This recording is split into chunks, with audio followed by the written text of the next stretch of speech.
Joyce? Deanne? Yes. Here. Excuse me, Nathan? Jennifer? Todd? Rob Russian? Janice? Melanie? Rob Wood? Yes. Lyle? And Yes. Okay, and then since Joyce is not here this evening, we will need a motion to appoint someone as president for them. Okay, I should say about one of the years president of them.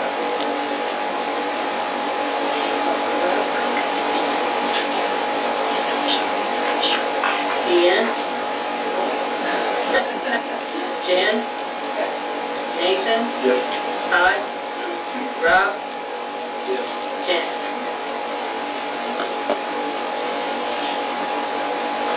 So you can have a room for that, you can put that in my house? I'll just, okay, sounds good. Is that okay with you? Nah, I think it does room. It doesn't come with a grant. So then next would be, you can just go through the agenda. Yep. Presentations and comments from the general public. I have one. If anybody else has anything, there was some things here about. This is from Debbie, talking about the roads have potholes, park in East Edmond, poorly filled and full, half a block from there before the southern sign. I know that I sent you the picture and you repaired it, and then Debbie was concerned about how it was done. If you want to explain. Yeah, you only filled in like half of it. Well, we can't really cold patch till for like 2 months, so I just do what I can right now, which is put in CA6, which this time of year it doesn't stay there. So it's the best I can do right now, but as soon as it warms up, I'll put a cold patch in there and it'll be fine. But there's part of the holes that you didn't even fill. Okay, I'll put some more rock in there. Did you want me to show you the picture? No, I saw pictures. I was over there the same day that Deanne sent me the message. I was over there today. Anything else? Does that stuff come out of the holes? Is it, Yeah, it's just really loose? It's not. It's It doesn't- February. We Right, don't right. patch usually until like April. So all I can do is put rock there till it warms up, and then I'll put asphalt in there. But can't do anything about it right now. Sure. Going to the consent agenda. There needs to be a motion to approve the consent agenda.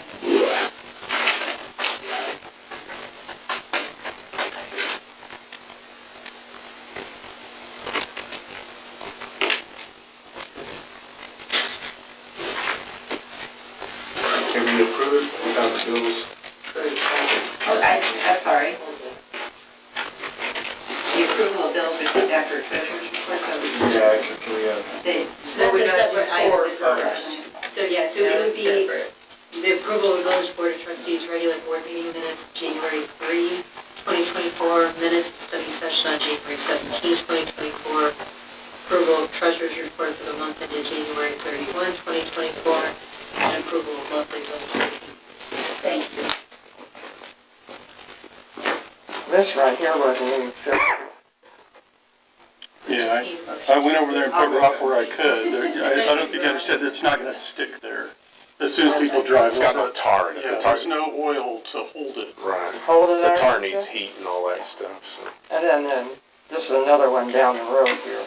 Okay, well, there's quite a few out there that I'm going to work on, but I can't really do anything until it's warmed up a little.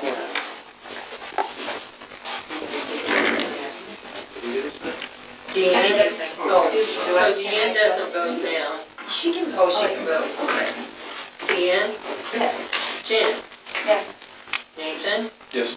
Todd? Yes. Rob? Yes. Jen? Were there any bills to approve after the treasurer's report? I don't think she left. She didn't say anything, I didn't see anything in the text either, so. Okay. so we'll just reflect it in there. And we'll move on to the village clerk report. I don't have any requests for rentals. No significant correspondence. Good. Gmail works. All right, that was my question. We Yes. did the test. I can email from the clerks to Gmail people. So when I get a request, I can respond right to them rather than having to, Go around. yeah. Who ultimately fixed it? Was I know? I begged and pleaded with Town Web, and they begged and pleaded Rackspace to finally fix it. Okay, so it was a rack space issue. Yeah. Okay.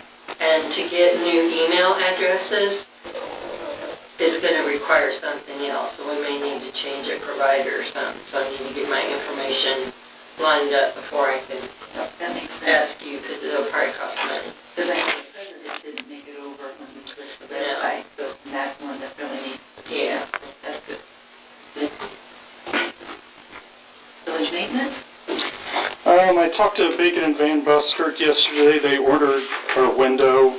It's going to be a couple more weeks before they can get to it. I talked to Jerry Hines about getting bids on the 5 problem trees we have in town. He should get back to me this week. And I talked to Burns and Clancy about doing our MFT work. And they're interested, and if the board's okay with that, I think we'll just go with Burns and Clancy. So I think they need to probably submit their professional engineering, like their services agreement for us to take a look at, and just let us know what their fee schedule is, and then I think we could formally approve if that's what the board wants to do at the March meeting. Okay. What does MFT stand for? Motor fuel tax. Oh, And that's all I have. And Kyle's not here. Just to put in your round version. Okay. Move on to old business, the discussion of terms related to anticipated ordinance establishing a paid time off policy under the Illinois Paid Leave for All Workers Act. All right, so I'll just give you kind of an update as to what I understood happened at the study session, and you guys can correct me where I'm wrong. My understanding was that the board kind of generally discussed not doing anything in terms of a policy and just allowing the Paid Leave for All Workers Act provisions to control. And it was also my impression that part of that was based upon the understanding that the board could deny a request for leave if someone asked for time off that wasn't appropriate based upon village needs. So I just want to clarify that. Under the new Paid Leave for All Workers Act, we cannot deny a request to use time off unless we have a policy stating what operational needs would qualify for us saying no. So, for example, snowstorms, if we had a situation where we didn't have coverage. So theoretically, and I don't know what all those situations would be for the board, but theoretically, if there's certain circumstances under which we wouldn't want to honor a request for time off, we have to establish a policy that sets those items forth. So that's what I need from the board, is to know what those would be like. And it may be a complete non-issue with our current employees, but this is a policy that would apply going forward too. So it's been, we're still waiting final regulations, but I think what has been made very clear is it's absolutely imperative that we have a policy. We don't just intend to say yes to every request for time. And I think we have 2 employees, right? There's someone else that helps you. Yeah, Carl. Yeah, so he would be entitled to time off as well.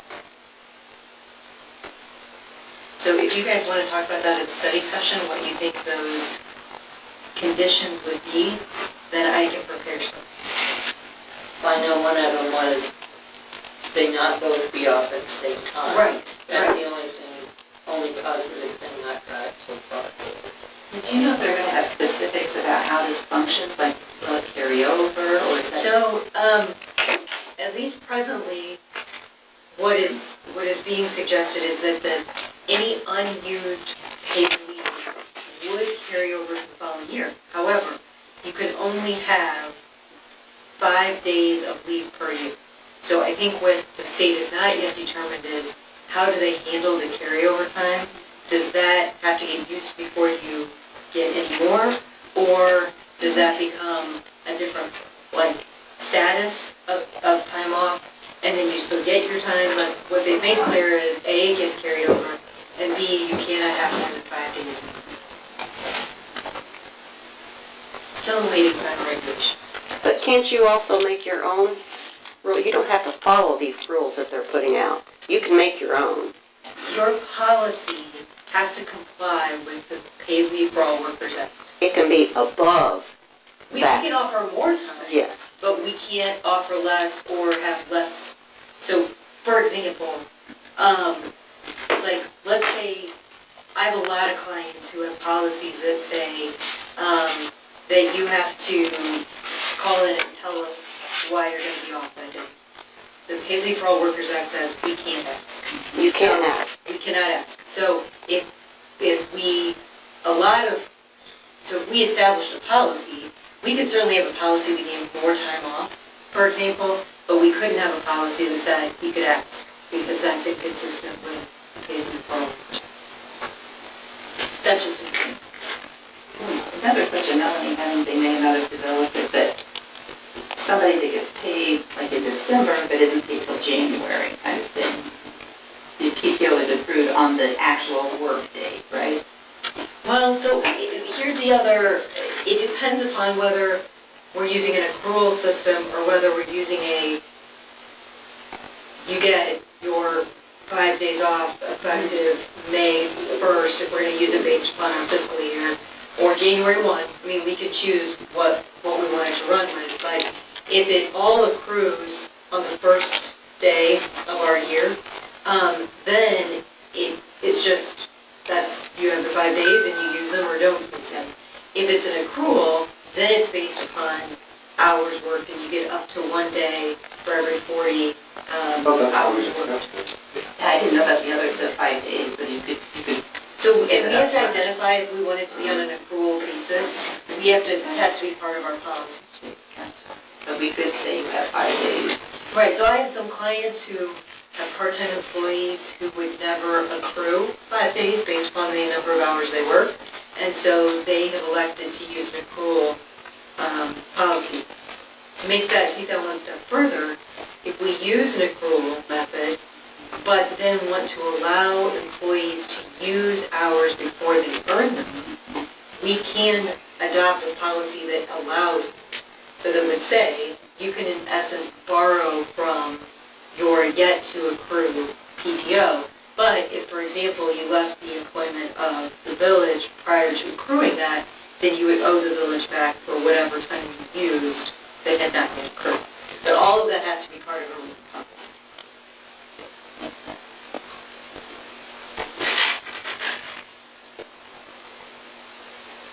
So we had a discussion about requiring a doctor's permit, can't do that. Nope. Now, what you can request, which is kind of separate and aside from the leave policy, is if I have an employee out and they are out because of a medical condition that would impact their ability to perform their job, we can't ask for a return to work. So I think that's kind of, obviously it's related, but in essence what our policy would say is if your time away from the village is due to a medical condition, then we reserve, and that medical condition could impact your ability to perform your job, the village can request a return to work. They do for disability things. Right. It's made more tricky. I think, well, I don't want to opine on what the state did or didn't consider when they adopted this new legislation, but it seems as though there was maybe not a complete consideration of how some of these pieces might work together. So, it's if I call in and I was sick, maybe whether I had operational leave issues or not, I would let the person take time off because they were sick. As opposed to, we woke up today and it was nice outside, so we decided we could come to work. And I think that the miss there is not the fact that it matters why you're taking anything off, but that it may impact how we evaluate that operational need. It may also impact what we require from a return to work perspective. But we'll just see what final regulations end up saying. And I think a lot of this will have to be determined going forward.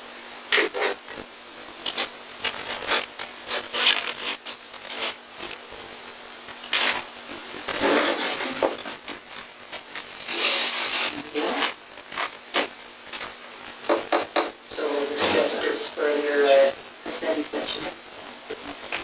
And if you either want me to attend that, either in person or by Zoom or phone, I'm happy to do that to the extent there are questions about what we do or the policy. Do you know in the final red CPE, are they? They're estimated to come out in March.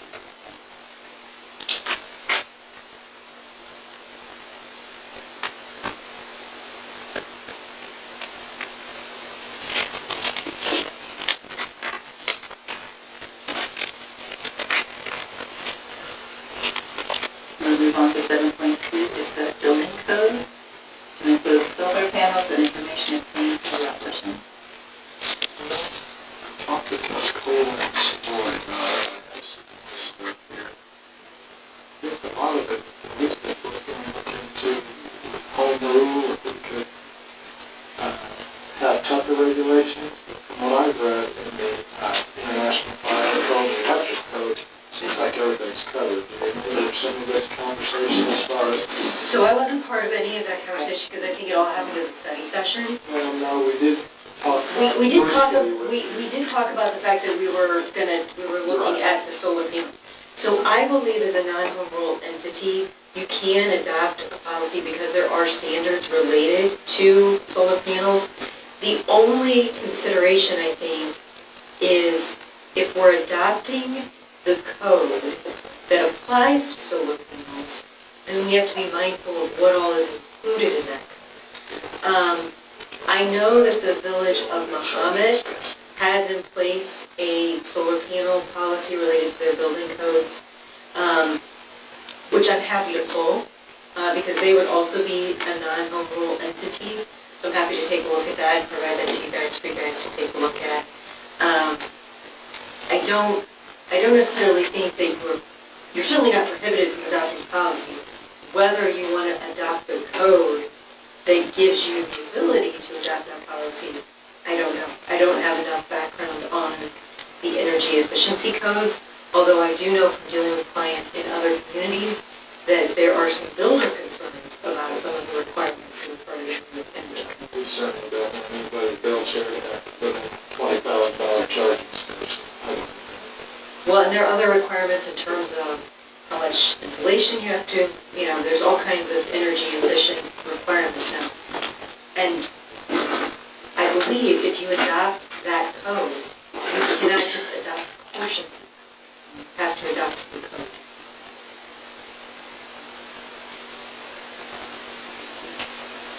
But I can certainly look at Muhammad's. Yeah, I'm just looking for something so that firefighters can safely operate on the roof. Absolutely. Ventilate the roof if they need to, without the solar panels being involved. I'm happy to pull some non-home rule entity policies and give those to the trustees to consider.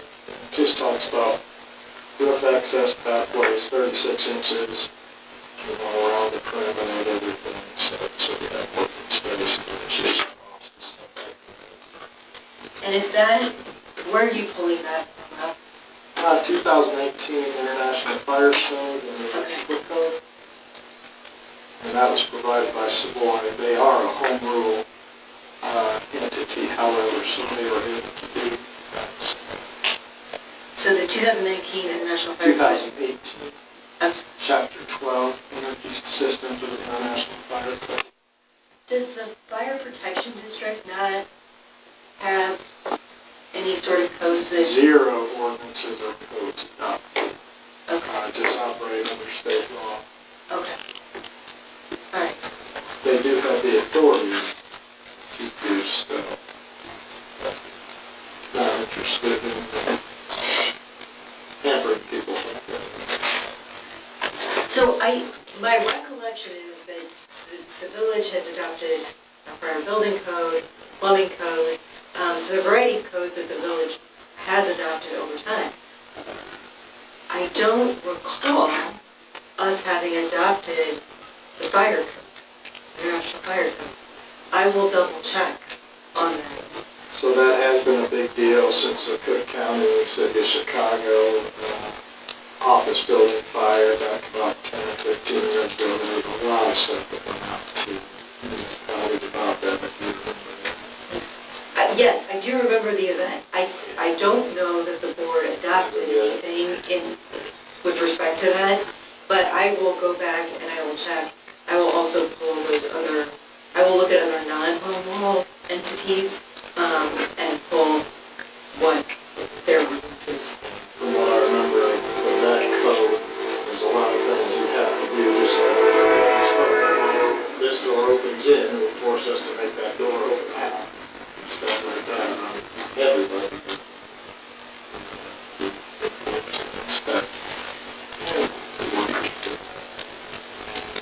And this may be part of a larger discussion with building inspector as well. I mean, looking at all of these codes and how they interact. The codes that we adopted also were older codes. So we haven't adopted newer versions of those codes in the recent past. We probably need to talk about whether we want to adopt those newer codes. There probably, at least in some cases, reasons why we should. Maybe in some cases, there isn't.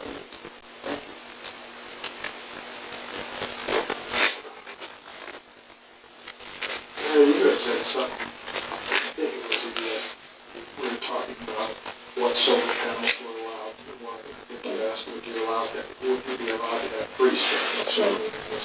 Just out of curiosity. Yeah, I Some noticed. people would rather put them in their yard if they have space there as opposed to on their roof. Yeah, Yeah, that was the only reason I asked.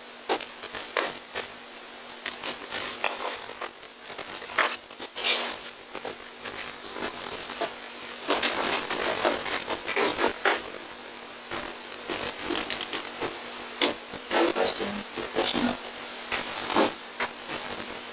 On to new business, the home rule discussion, we're going to table that.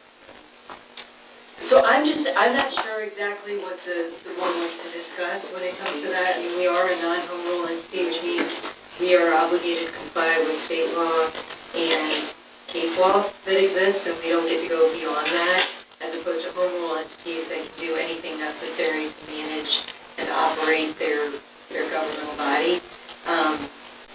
And so most small communities are non-home rule. You can become home rule through a referendum, and